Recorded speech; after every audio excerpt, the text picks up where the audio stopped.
I'm actually the opposite. I feel like I didn't network my way into the game industry. It just kind of like happened. And I know that like a lot of people gave me that advice too of like go to GDC, go to the parties, but it just was never for me. I didn't feel like and I feel like that's actually really harmful advice to tell someone like put yourself in this potentially extremely dangerous situation with alcohol at a giant party as a woman and potentially one of the only women there. So like I actually don't like the advice of like networking being important because I also like with a passion despise nepotism. And so like just hiring people because you know who they are doesn't feel great. But anyway, it can be, but what can be important is the sponsorship and the mentorship. So even if someone isn't going to guarantee you a job, just knowing who to ask whenever you run into roadblocks, you know, knowing, so having someone to like spitball your portfolio off of and say like, hey, I'm not getting success with this portfolio. That's the value. That's like the actual value of networking.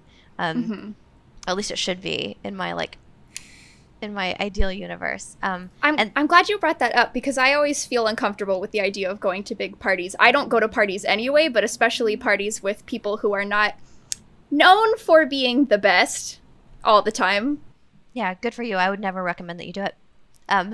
But then I have to ask, like, what are your at-bats? Like, and you don't have to answer this question because we're not interviewing you. But like, if you want to maximize your results, you have to maximize your at-bats, right? So you have to apply to a lot of places. You might even have to take a job that you're not super passionate about just to get some experience, like that kind of stuff. Definitely at least but do still have standards, still make sure that you're getting paid, you know, make sure that you're still taking care of yourself. But yeah, I mean, I think there's also a lot of another important thing to know is that if someone says no to your portfolio, it doesn't mean no forever. Sometimes it just means that someone more experienced came up, or someone with you know, like a slightly better portfolio or more close to the art style they were looking for. There's like 100 reasons that you don't get a job, and only one of those reasons is, nah, you weren't good enough.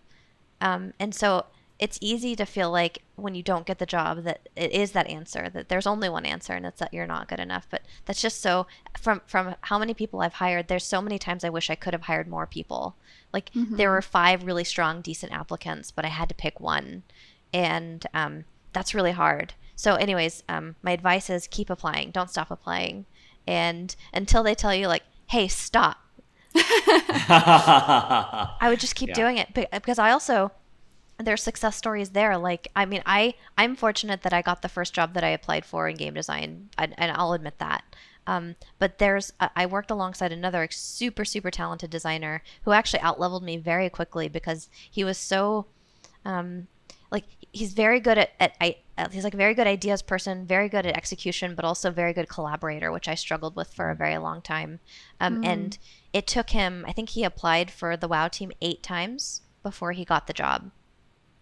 Wow. Because there just wasn't the right role at the right time with the right applicant. There's just so much that goes into it. And he was definitely an asset on the team. It just wasn't the right time. So